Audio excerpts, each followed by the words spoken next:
తెలంగాణ అభివృద్ధిని ఏనాడు కోరుకొని కాంగ్రెస్ పార్టీ దుష్ట కుయుక్తులలో భాగంగా ఇవాళ కాళేశ్వరం మీద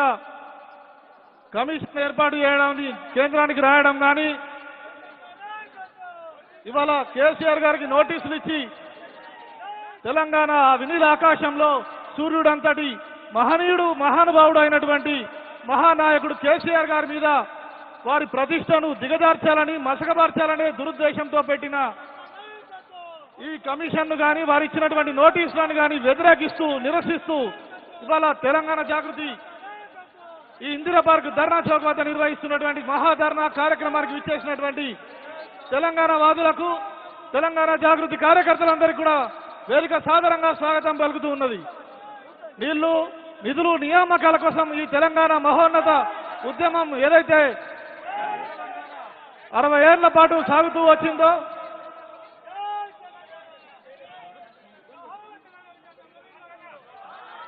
దానికి కొనసాగింపుగా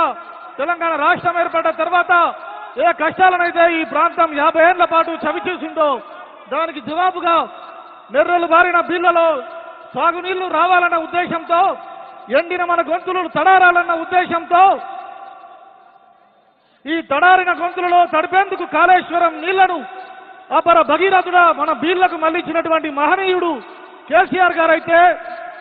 ఇవాళ 1 కోటి ఎకరాల మాగాణం లక్ష్యంతో తెలంగాణ వ్యాప్తంగా అనేక సాగునీటి ప్రాజెక్టులను మనం పూర్తి చేసుకుంటూ ఉన్నాం. మన చెరువులను బాగు చేసుకున్నాం, మన యువతకు ఉద్యోగాలు ఇచ్చుకున్నాం, మనం యూనివర్సిటీలు నెలకొల్పుకున్నాం, మనకు వైద్యం దక్కాలన్న ఉద్దేశంతో వాడవాడన హాస్పిటల్ పెట్టుకున్నాం, బస్తీ దవాఖానాలు పెట్టుకున్నాం, ప్రతి జిల్లాలో మెడికల్ కాలేజీలు పెట్టుకొని దేశంలో ఎక్కడా లేనట్టుగా ఒక చిన్న రాష్ట్రమైనటువంటి తెలంగాణ ఇవాళ ప్రతి జిల్లా లోపల కూడా ఒక ప్రభుత్వ మెడికల్ కాలేజీని మనం ఏర్పాటు చేసుకుంటా ఉన్నాం. ఇన్ని రకాలుగా ఈ గడ్డను మనం కాపాడుకోవడానికి ప్రయత్నం చేస్తూ ఉంటే ఉద్యమ నాయకుడు రాష్ట్రోద్యమ అభివృద్ధి ప్రదాత అయినటువంటి కేసీఆర్ గారిని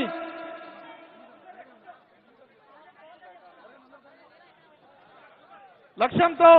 జరుగుతున్నటువంటి కుట్రల్ని ఛేదించాలన్న లక్ష్యంతో ఇవాళ తెలంగాణ జాగృతి కార్యకర్తలందరూ సైనికులందరూ కూడా ఇక్కడ చేరుకోవడం జరిగింది.